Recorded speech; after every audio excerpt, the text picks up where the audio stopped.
Hello and welcome to our Gem Pursuit. My name is Matthew Weldon and I'm joined in our magical and mysterious pursuit through the world of antique and vintage jewellery by my trusty co-host, Alyce Ketcher. Hello, Alyce. Hi, everyone. This week, we are taking you on a Courtville field trip to one of Ireland's most fascinating museums. Filled with 4,000-year-old treasures and insights into the lives of our ancestors, the National Museum of Ireland is a must-visit for anyone who is from Ireland or visiting Ireland. Alyce and I went to see some of the incredibly preserved jewellery, and we were absolutely blown away by some of the pieces which we will be sharing with you in this episode. Cannot wait for this one. Let's get into it.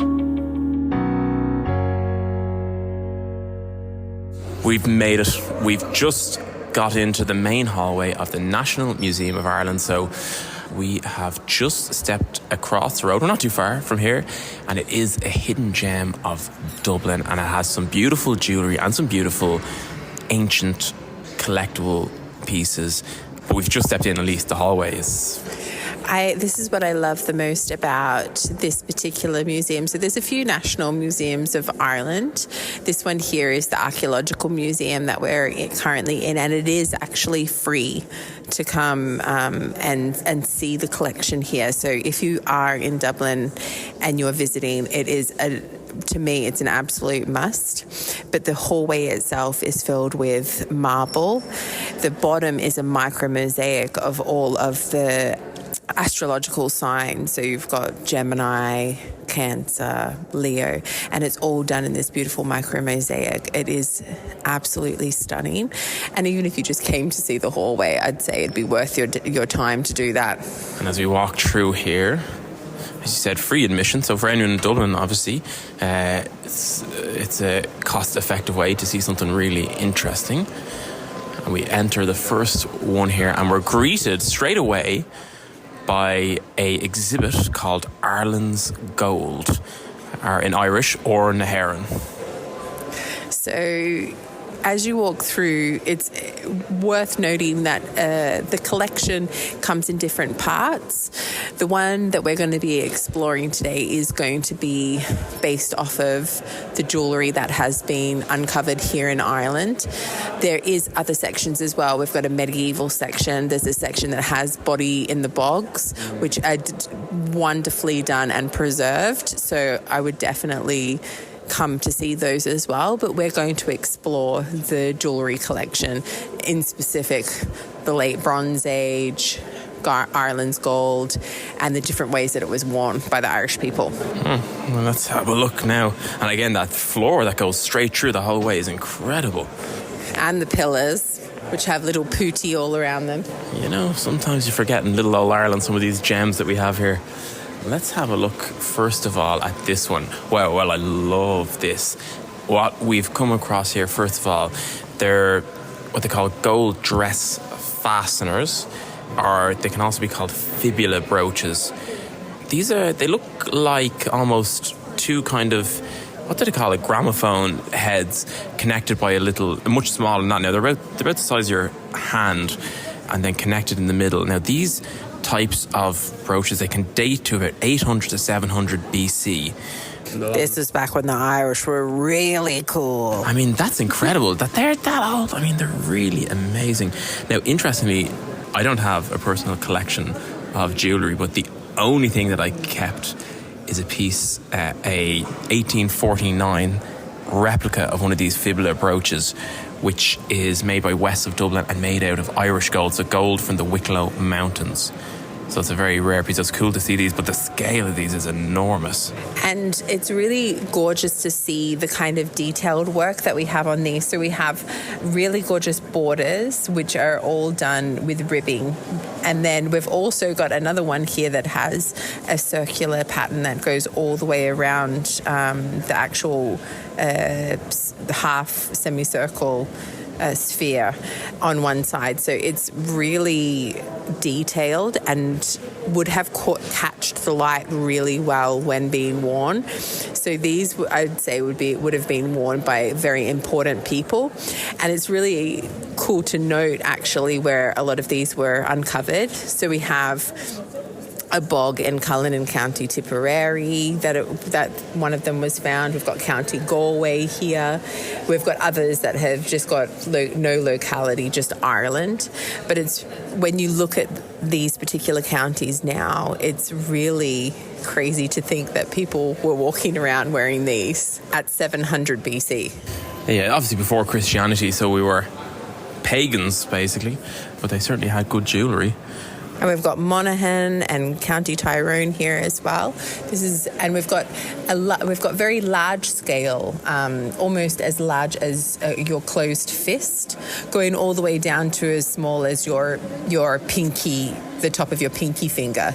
So depending, I'd say, on what clothing you were wearing, or of course the season, and how heavy the furs or the cloaks that they were wearing would depend on which one of these fasteners they'd be wearing.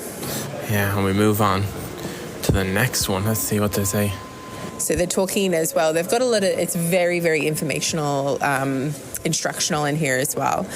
And one thing that I have noticed as well, I have been here before and I have looked through the collection, and there's a lot in here which we don't even know how they wore them and how they used them, because obviously the textiles that they were connected to are no longer here, and there was no paintings or drawings of how it was worn. So a lot of it we're kind of like piecing together as a puzzle to try and understand how perhaps these things were actually worn and used. So that's also a really cool thing to kind of look around in the museum as well, and kind of think about how they would have been worn.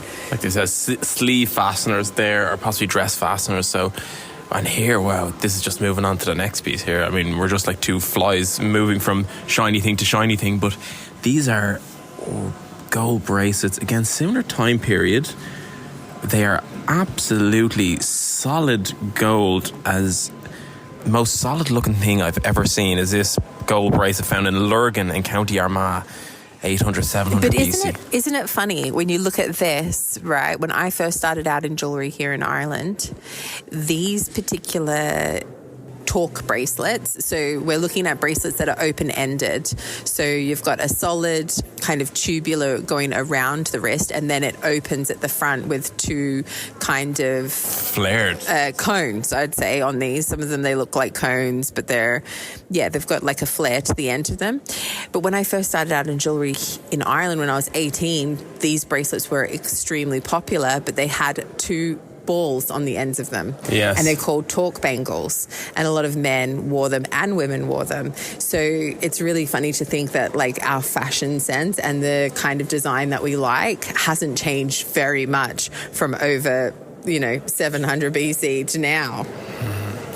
I mean... And I definitely wear them now. I mean, if that was for sale. Like, is that one solid gold? Like this one here that's broken in half, yes. It's pieced together. But if that's solid gold, that must weigh like a kilo at least. It's huge. And wouldn't that be wonderful? Yeah, I mean, it puts to shame a lot of the bracelets you get today. And over here, what are these? 3 bracelets and a gold... Well, they're saying rings, ring. but I would say that they're probably something that was used for decoration on some kind of textile. It wouldn't fit on a finger, but it would also maybe go around a necklace as well. So maybe wear it worn as a pendant. But this is from good old County Limerick. Limnock County. Gotta love that. You do, indeed, yeah. Here now, this particular one is just off to the side, and it's got, what are these now? It's got different pieces. So they are gold, foil-covered lead bula, 2 bronze rings, a socketed bronze spearhead. So what are we looking at here? That is up there. So the spearhead looks very like a spearhead you could imagine on like I just think of like a Roman kind of spear. And then it's a socketed bronze axe head. Okay, so the socket for an axe head, which, is that actually the axe head or the socket? But a very interesting design. And then beside that, wow, 2 bronze rings, 1 interlocking. So these are, again, for the similar time period, but using a different metal. These are lead, and bronze. We also we come back to these little, they look like small little rings, and the only way that I can explain them is they kind of look a little bit like a huggy earring, but with no earring post. And I'm looking here, so we're in the late Bronze Age, and it's gold work, and it has gold wire and gold foiling. Very, very similar to some of the techniques that you would see in archaeological digs from the Etruscan times. So it's, the kind of experimentation and the texture of gold and the gold work is similar, but has its own flair because it's done in Ireland. But it says here that the gold wire was used in the later Bronze Age in 4 ways. One was to sew pieces of gold sheet together. Another was to strengthen the edge of the sheet by rolling it over on a wire as a filigree to decorate the objects, and also by fusing fine wires together to make lock rings. Now, the little lock rings that I was just telling you about, they actually thought that they were worn in the hair. So, I mean, how amazing to have seen. Because if you've been to Ireland before, a lot of people associate Ireland with kind of beautiful auburn hair, but a lot of the Irish actually have quite dark hair with quite pale skin and blue eyes. So gold in their dark hair would have looked like otherworldly, really heavenly, and just gorgeous. And Matthew's, of course, pointing to other symbols which are on different parts of gold that were also worn. And what motif is that, Matthew? That is, what is that? This is an amulet. Sorry, the one you're pointing out there is the bog of Bula is decorated with a phallic motif, suggesting about the power and protection of male fertility. And actually, if you look at it, it's, when you look at these ancient pieces, you can kind of see it there, but... Yeah, it looks like a cactus. Oh, dear. What are the beads? These are beads. There's a very interesting set of beads. They look like amber, which I don't think would have been really found too much in Ireland. That's more like an Eastern European, Lithuania type of area where you find... But it is containing amber, and it is from here in Ireland. But I think that it's important to mention as well that we don't have any gold left in Ireland, like large amounts of gold now. But I think your ancestors probably are the ones who dug it all up and wore it all. So you don't have any left. I don't think so. I mean, but... God, we kind of think of back then as well as not being really developed. But if you look at the quality of the gold work here and the decadence and the opulence of it, it suggests otherwise to me, looking at it. But not only that, it's the intelligence of the craftsmanship here. We've got some really... Remembering that this is a time period when nothing has been done. So today, everything's been done, right? So we live in a time period now where trying to find or make something new is really difficult because everything's already been done before. But this is straight out of somebody's imagination. They created this. They created the motifs. They thought, oh, well, why don't we try, putting a lip on the edge of the metal? Why don't we try using a different type of heat to create a different shape? Like, this is pure... groundbreaking at the time. Yeah, and also intelligence, like very high-level intelligence to be able to create these things, or even have in your mind to design and then create it with the materials that you have at hand. Wow, well, look at the age. These ones are actually 2,200 BC. These are a typical motif that I can always picture growing up in school in our different books and stuff that people would look to, and they're called lunulae, or lunulas.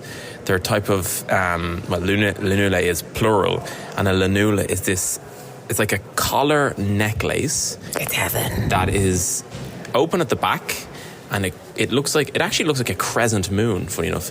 But it's funny that Matthew says that, because it says over here, the lunula is a gold collar of crescentic shape made from thinly beaten sheet of gold.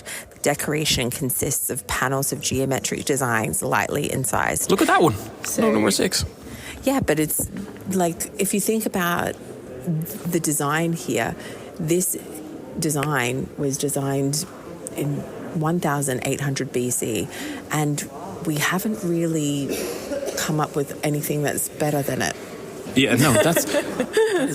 We haven't come up with another design that actually outdoes that. But why is that, right? That's because in today, it's all down to... It's all taken from a commercial standpoint. How many can we make? How quickly can we make them? Not how beautiful Not is how it? beautiful can we make it, or build something. Like, there ain't going to be much jewellery made today that's going to be around in 4,000 years.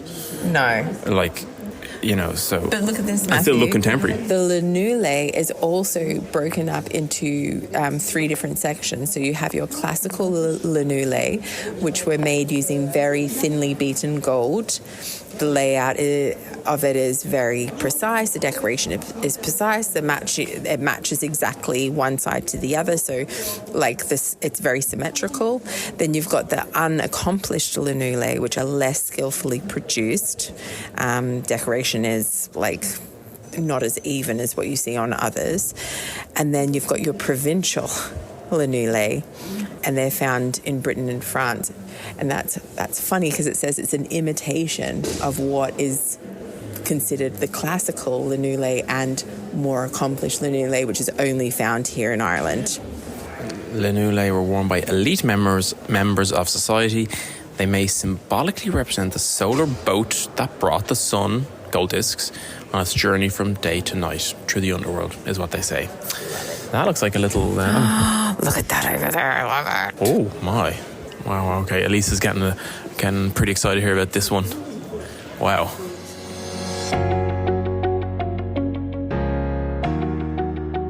It was so interesting to see the pieces that were common of this time period in Ireland, and so we wanted to venture a bit further into the history of Irish gold, because there's not much left on the island today.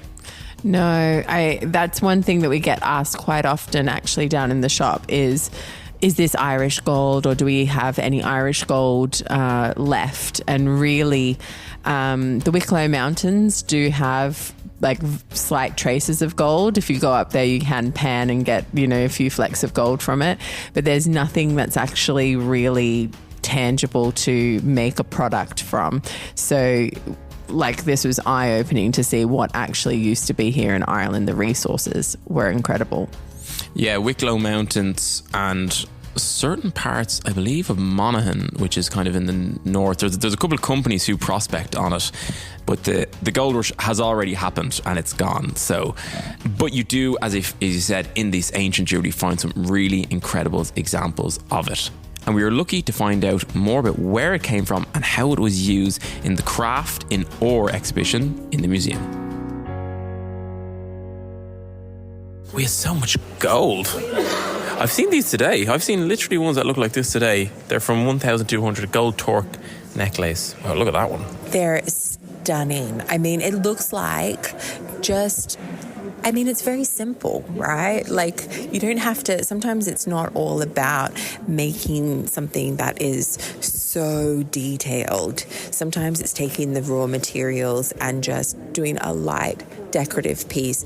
Like the one that I'm looking at right now would have started off as like a flatter piece of gold, and then it's just been twisted, and it looks almost like a twisted leaf that goes all the way around your neck, and then it's got like... it looks like... we haven't had lunch yet, so I thought it looked like a churros. A churros, yeah.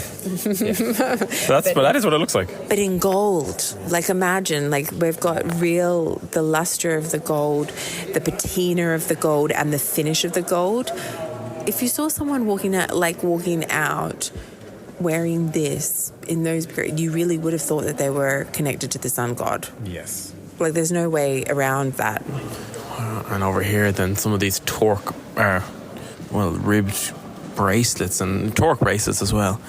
They're so big. They actually remind me kind of Egyptian, sort of, as well. Yeah, I mean, Cleopatra has nothing on you guys. This is our peak 4,000 years ago.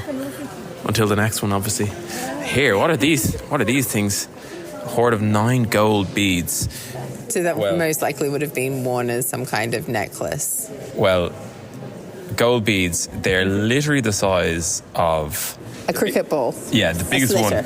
Yes, a slitter or a cricket ball, or like a tennis ball. And the smallest one would be a tennis ball, and it graduates up maybe 50% bigger. So big gold bead necklace, and they're absolutely enormous. And they're from 800 BC. Holy moly. So how all of this kind of gold work has been preserved is basically because of the weather and the geological way in which Ireland is set out. You have these places called bogs. Matthew, try and explain what a bog is. Oh, well, it's a thing as an Irish, it's like a rite of passage as a young Irish person. At some stage you have to go to a bog and cut turf, right? So we did have loads of trees, but they were cut down a long time ago. We're trying to have a bit of afforestation now, but the way we heated our homes here was by cutting turf from a bog. Now, a bog is like, it's kind of like solidified mud in a way, and most of the midlands of the country and most parts of the country have these boglands. But I guess when people are building or excavating or cutting this turf, they've come across these pieces. Now, bogs are very wet. Mm-hmm. They're very dense soil and they're very wet, so they preserve things perfectly. Mm-hmm. So that is why, as Alyce said, we were lucky enough to have come across so many of these pieces. And a lot of them, like, how did they end up in the bogs? Well, a lot of that is just speculation. So, ritual sacrifices. We do have some bodies in the bog here that have been pulled up from the bog. And when I say their bodies, like, you can see their facial features. So you can see how amazing it does preserve it. But alongside that, the gold, the bronze, the other metals and the other items that are found, it gives us a really good indication of how people lived back then. And so we're very thankful for the bogs, not only for keeping us warm with the turf, but also for preserving such amazing items. Matthew's eyeballs, he's not even listening to me because we've just walked into a room. We've just walked into a room and the lunulae are off the charts. Matthew. They are massive. See, I always say this to Matthew all the time, right? I say to him, you guys in Ireland used to be so cool, like so cool. And he's like, we're still cool. I'm like, walk around this National Museum of Archaeology and you're like, we used to be so cool, like really cool. Yeah, but this gold collar from about 700 BC literally is, it's open at the back because it's the lunulae, but if it was a full circle, it would be like the size of a plate that you get in a very fancy restaurant, like a huge plate. It's a dinner plate. So, and to wear that around your neck, it must be really heavy. Even though it's thin gold, it must be really heavy. And then we have them in all different sizes as well. So like some that were probably worn by children, I would say, as well. And worn around the actual arms. We've also got a picture here, and this is from the late Bronze Age, around 1500 BC, where they're actually showing a picture of how they think the jewellery was worn. Now, it's all speculation, you see, but the picture itself, I mean, Matthew, yeah, that's what you could have been. I don't think I could have been that. I mean... Yeah. Look, they also have ear spools. Look at the ear spools. Wow. Where did all the gold come from? Like... Seriously, that's why I said they dug it all up and your ancestors wore it all. Probably very few people at the time as well living in the country. Although Ireland's population has not recovered since our famine in the 1840s, this is obviously 2,000 years or more before that, so... Oh, and this over here, this is like one of my most favourite parts of the museum. And it literally is like just chucked in there. This is like a hoard of gold that was found. All this is one hoard, wow. Yeah. The Mughon hoard. It's a part of a hoard of gold ornaments consisting of collars, bracelets, and 2 neck rings and a double ring that was found in County Clare. That is an unbelievable amount of gold. But remember, this was actually found when they were making the railway. And when they found it, the railway workers, They thought it was their happy birthdays. Is this all of it? We don't know. I'd say the deal there, who knows? Maybe take one, give the rest over. I don't know. Well, it's quite incredible, though. I mean, there's so much. It just makes you think what else is out there. This is one of my favourite parts here too, Matthew. Look at these. I just adore this. This is the Tullydonnell Lower Hoard. And together these objects, and there's only 4 of them, Matthew. Right, only 4 of them, yeah. How much do you reckon these weigh? How much do I reckon they weigh? There's 4 bangles in front of us now. Do you know the actual weight? I do. In total? I do. For the 4 of them? Yeah. Right. I would say, I think I'm a bag of sugar. So they look like a bag of sugar each, I'd say. They're solid gold as well. Yeah. So 24 karat solid gold. Okay, so our heaviest gold bangle that we have now is like 55 grams. I mean, that's definitely like 20 of that. I'm going to say it's 5 kilos. 4 kilos. In total? In total. I was going to say 4, but then I thought I'd round up a little bit. Yeah, 4 kilos for the 4 bangles. So each of those bangles are a kilo in weight. Jeez. And they're solid gold, and they look like they were literally made today. Like the patina on them is and so 24 gorgeous. karat gold as well. And pure so gold. The story of these 4 gold rings is actually from 2018. It was a dry summer, and farmers took the opportunity to improve their drainage in County Donegal, and they uncovered a small pit that was covered by a boulder. So obviously these were hidden.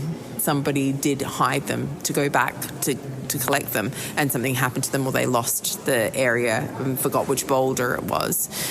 But when they removed the boulder, it contained these 4 solid gold overlapping rings. And so imagine finding these while you're doing like drainage work on the farm. You wouldn't believe it. And I'm just reading there, it actually says that they do contain small amounts of silver and copper, but it looks to me like very small amounts. But these, it seems, were a way that they stored the gold. Like, this is your bullion. These are not bracelets. It seems like this is how you stored it to be used for. But I would wear them. I would wear them exactly as they are. You'd have very long arms if you wore them long enough. So heavy, so heavy. That is, like, I mean, this is the middle section, and then there's others around. So this is like the outer circumference we've gone into now, which I think is away from the gold work, but I mean some really like spears. I mean, that's rapiers. Like in terms of like my favorite pieces coming into here, that is going to be my favorite section. Yes. We also have the inner sections here, which have, like, I would say more along the lines of medieval jewellery. And you can see how the details change, but the design doesn't change very much. Yeah, a little bit more ornate than so this is, we've come into a different section here. So like this one here is a gold ribbon torque, but look how refined the design starts to become. It's not so rudimentary anymore. It's a little bit more, it looks like, you know, when you go to the market and you get one of those potato crisp things that go up on the spire? It looks like that, but as a necklace. And it's 3rd century BC, which is still a very old, obviously, and it connects at the back. So this particular lunula connects at the back, which is just a slight adaptation from the previous ones. This is Celtic revival stuff. Yeah, but this is the actual this Celtic is the original, pieces, yeah. Where the inspiration. So you know you've got your Tara brooches in here as well, which are used right up to this day. If you ever see Irish dancers, they're usually always wearing one of these Tara brooches. Which was, we know from our previous Gem Pursuit episodes, was actually found in Bettystown, County Meath. And there it is, not the Hill of Tara, which was relatively close. There's the Ardagh chalice, very famous. Wow. What if it's a big chalice? It's like a big bowl. But it's really cool to see the different type of tire brooches, and also the fact that they were worn by both men and women. So the designs can be quite large, and then they can be quite small depending on who was wearing them, and then the details are always different. So it's quite remarkable to see the flair of the Irish creators. Yeah, it really is. There's an Ohm statue, or Ohm was like our old, what hieroglyphics was to Egypt, Ohm is to the Irish.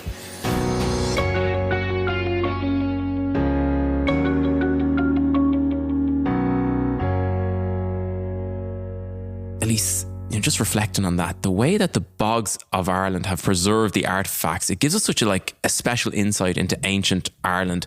And this unique preservation can be really seen so clearly in the next section of the museum that we went to, which was the bog bodies. I find it really interesting looking back through what we saw at the museum, and I think it actually makes me a little bit more sad for what was lost by the colonization of Ireland, because there's such a rich cultural heritage there that kind of was broken. So it is kind of really interesting to see, really wonderful to see, but also there's a sadness surrounding it because a lot of what could have been is preserved there, but is lost now. Yeah, I suppose if it wasn't preserved and you never knew about it at all, you might not miss it as much, but it is preserved well. And like, as I said, the next section we went to was the bog bodies. It sounds a bit creepy, a bit kind of unusual, but it is one of the most fascinating connections we have to these people from over 2,000 years ago and the rituals that they may have performed. Okay, well, we may as well take you to the body in the bog, Matthew, because you haven't seen that before. I have not. This is bone. This is a fantastic museum. Look at that staircase. I told you it was amazing in here. Upstairs is all kind of more medieval. So, you start down here and it starts in with the prehistoric, and then it goes into like Bronze Age, Iron Age. They show different ways that the Irish were able to hunt. You've also got fishing, all of their different pottery that they used, the different ways that they used to have their burial systems. This is the real Ireland, so it's really interesting to actually come here and see it. This is really cool, though. Oh, gosh, she still has her hair on. Yeah, so you can see the body in the bog, they preserve even the stomach contents. And if you look here, it shows you like kind of a replica of what the face would have looked like. God, this is... wow. So the body in the bog has its own separate small area that you just... There's more of them. There's more of them. Wow, this is the first one. It certainly starts off... Oh, look at that. So this is all of his skin is turned to leather, and what we see here is just the remains. Teeth and everything. He has one tooth left in his head there. But they also show you what they believe the people died from.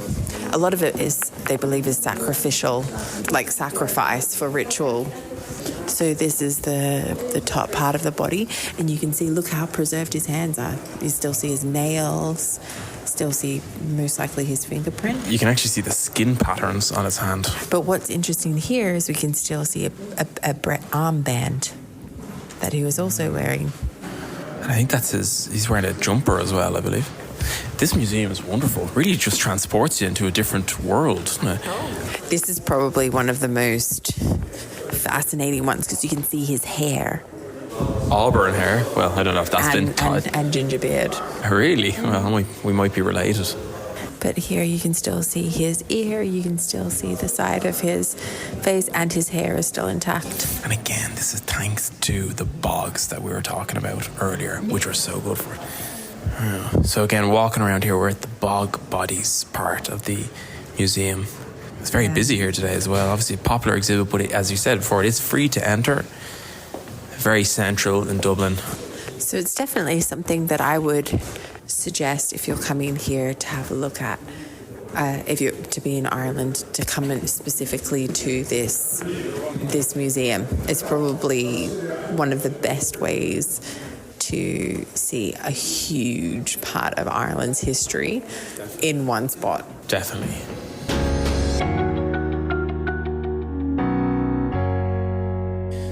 So Alyce, we're back in the studio now, having visited the National Museum of Ireland. I really enjoyed that, I think I'll go back again very soon in my own time, because I could spend hours there looking at the different exhibits, even just the gold exhibit. I mean, really, you could go into detail just on one piece. We also just spent all of our time on one floor of the museum. So the museum has a number of floors that you can visit as well. So we literally were only on the first floor. And for those who are visiting Ireland, I think it gives you a little bit more of an understanding of the Irish people. Not only do you see what the past was, but you see how much was lost and taken from them, but you also see how capable and amazing and innovative the Irish people are. So it's a great way to understand that kind of cultural heritage without it being something that's quite gimmicky. You know, there's a lot of places in Ireland that you can go to and you don't see the authentic Ireland. I think this is a great place to go for anybody who's coming to Ireland who really wants to understand the past and how we got to where we are today. And as we mentioned, it's completely free. So well worth visit. I'm going to put you on the spot now, Alyce. If you had to pick one thing of the whole museum, bearing in mind that we didn't go to the second floor because we had to go run the shop a bit, but what would be your highlight? My highlight is there's a room on it's kind of not a room, it's like a cube that's in the center, not in the very center, but like on the side of the center in the bottom part of the gold area, that has all of the very large lunulae in it. And they are so detailed. They have the most incredible motifs on them.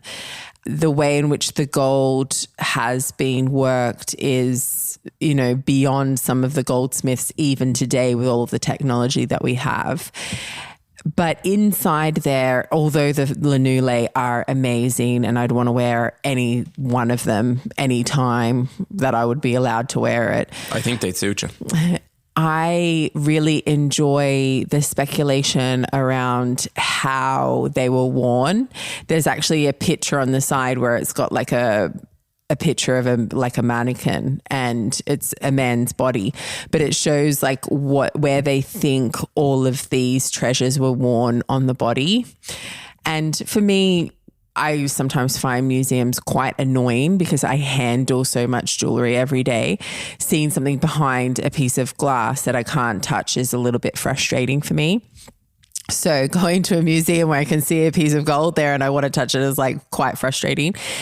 And also we believe wholeheartedly that jewelry has been created with the wearer in mind, with a body in mind. So it should be in situ, and jewelry doesn't really come to life until it's actually on the body.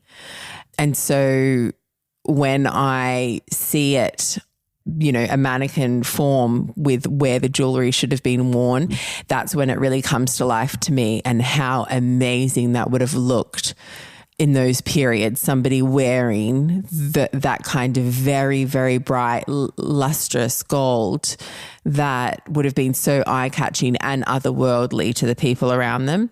So that for me is always my favorite part, when things come to life, not when things are dead in a cabinet, but when it's actually brought to life and you can see what it was made for.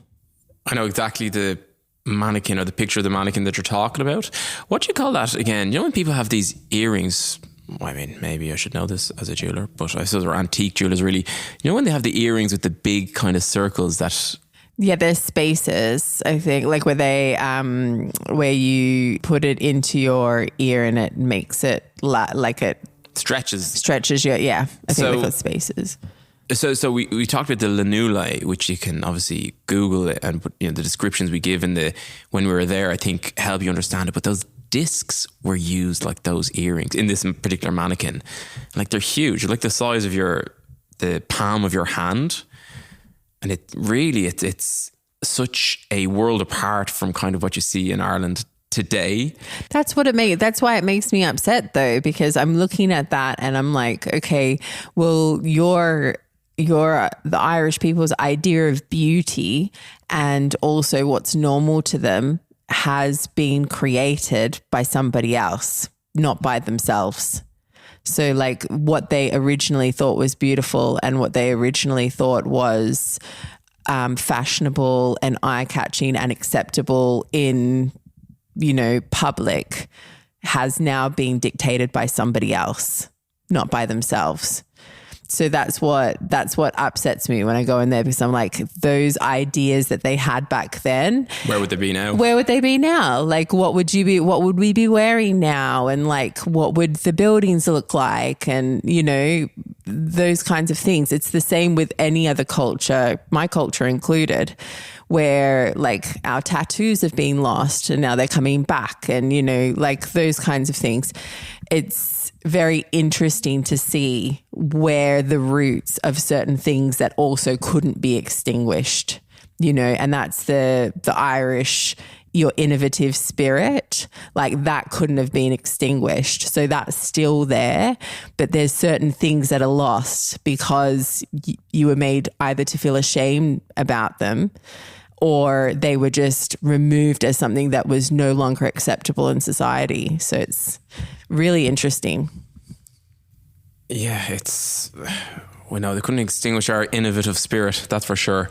But that makes me think of, when you talk about, now we're going tangential slightly, wouldn't be unlike me, but Japan has never been colonized and they're just so different. They are. In a beautiful way. Yeah, but that's what that's why it's so special, this museum, because you actually get to see the root of an idea that was there that obviously wasn't able to flourish, but the idea was there and it's still preserved. So it's inspiring. You can see how Cartier and other different jewellery houses received a lot of inspiration from museum exhibits because they came from things like this. And it would be amazing for you to see, if you're in Ireland, to come and see what we're talking about, because we can only explain to a certain level, but seeing something in person is completely different to an explanation.